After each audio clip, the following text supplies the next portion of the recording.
মমিনুল হককে যোগ্য সঙ্গ দিতে ব্যর্থ হয়েছে বাংলাদেশি ব্যাটসম্যানরা। মমিনুল হক 107 রানে অপরাজিত থাকলেও বাংলাদেশ দল প্রথম ইনিংসে করতে পারে সবকটি উইকেট হারিয়ে 233 রান। জবাবে প্রথম ইনিংসে ব্যাট করতে নেমে ভারতীয়রা বাংলাদেশি বোলারদের উপর চড়াও হয়ে খেলতে থাকে।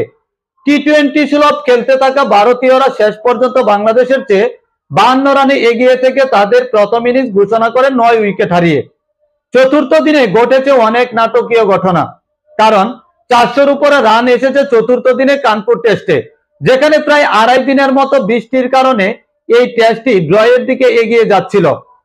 ঠিক সেই মুহূর্তে ভারতীয়রা এমন ভাবে ব্যাটিং করলো, সেখানে কিন্তু এখন ফল আসাটা স্বাভাবিক। দ্বিতীয় ইনিংসে ব্যাট করতে নেমে বাংলাদেশ দল 26 রানে 2টি উইকেট হারিয়ে ফেলে।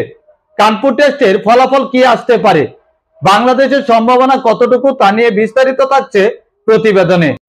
ম্যাচ জেতার সামান্য সুযোগ থাকলেও সেটা নিতে চাইবে ভারত, এই আভাস আগেই মিলেছিল। তেমন চেষ্টায় চালাচ্ছে তারা।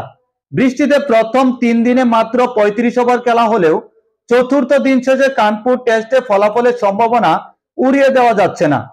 চতুর্থ দিনে 52 রানে পিছিয়ে দ্বিতীয় ইনিংস শুরু করা বাংলাদেশের সংগ্রহ 2 উইকেটে 26 রান। সাদমান ইসলামের সঙ্গে ক্রিজে আছেন প্রথম ইনিংসে সেঞ্চুরিয়ান মমিনুল হক। লাঞ্চের পর বাংলাদেশকে 33 রানে গুটিয়ে দিয়ে টি-20 সুলভ ব্যাটিং করতে থাকে ভারত। মাত্র 34.4 ওভারে 9 উইকেটে 285 রান তুলে ইনিংস ঘোষণা করে দেয় ভারতীয়রা। এরপর ব্যাট করতে নামা বাংলাদেশের ওপেনারদের চেপে ধরে তারা। প্রবল চাপ শুরুর 8 ঘন্টা পার করে দিলেও অষ্টম ওভারে কাটা পড়েন জাকির হাসান। রবিচন্দ্রন অশ্বিনের দারুণ অফ স্পিনে এলবিডব্লিউ হন তিনি। নাইট ওয়াচম্যান হাসান মাহমুদকে পাঠায় বাংলাদেশ, তাতেও খুব একটা লাভ হয়নি। অশ্বিনের বলে বোল্ড হওয়ার আগে তিনি টিকতে পারেন কেবল 9টি বল, করেন মাত্র 4 রান। 26 রানে 2 উইকেট হারানো সফরকারীরা 3 উইকেটও হারাতে পারত। 7 রানে থাকা সাদমানের ক্যাচ স্লিপে রাখতে পারেনি লুকেশ রাহুল।